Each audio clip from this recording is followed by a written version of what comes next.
Hey YouTube, this is Harmon Hart. For those of you who are familiar with my airplane videos, this is going to be a little different.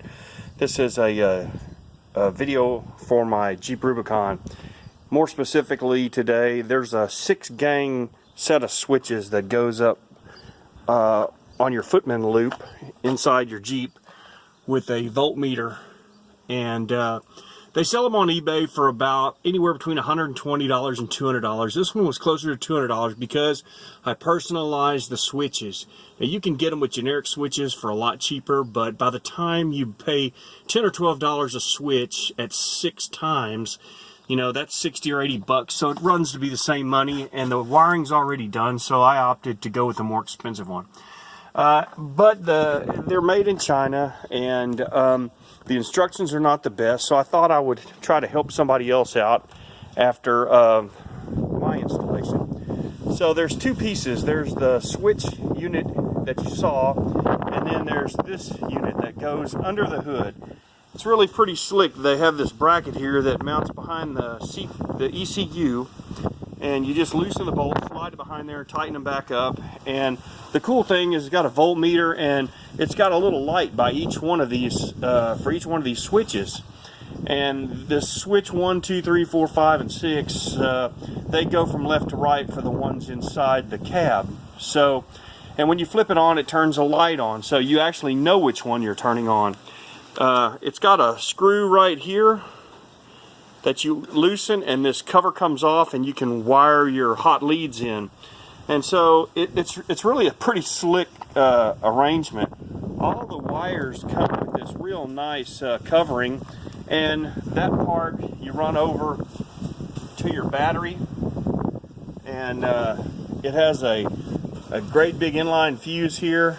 You run it to your battery hot terminal. There's a black wire here that you run to your battery negative terminal. And then there's a single red wire here.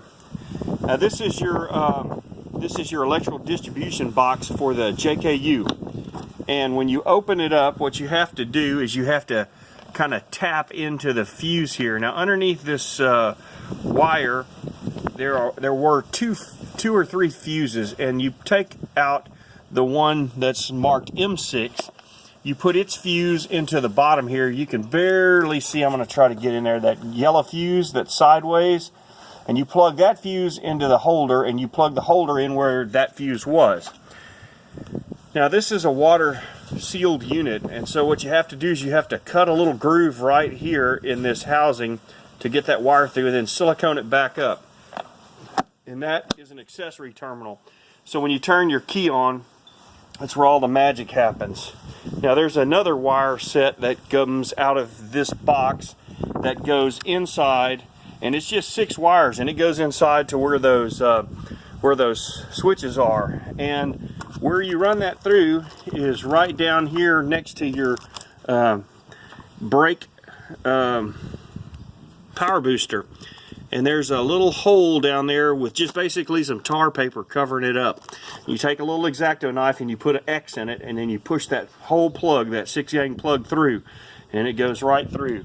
And then you really don't have to take much of the trim loose. You take this panel off, which just pops out, and then you can kind of pry this one up and get your wires run up to the switch assembly up here, and it plugs in. And now I'm going to turn the accessories on, and you can see everything comes on, and it gives you battery voltage. And then the only thing I have wired right now is this winch isolator, and you can see it gives you an indication when it's connected. And but they're on lit all the time, which I thought was pretty cool. And you can get the switches in different. Anyway, I hope this helps somebody else. If you have any questions, hit me in the comments, and I'll try to answer you if I see them. Thanks.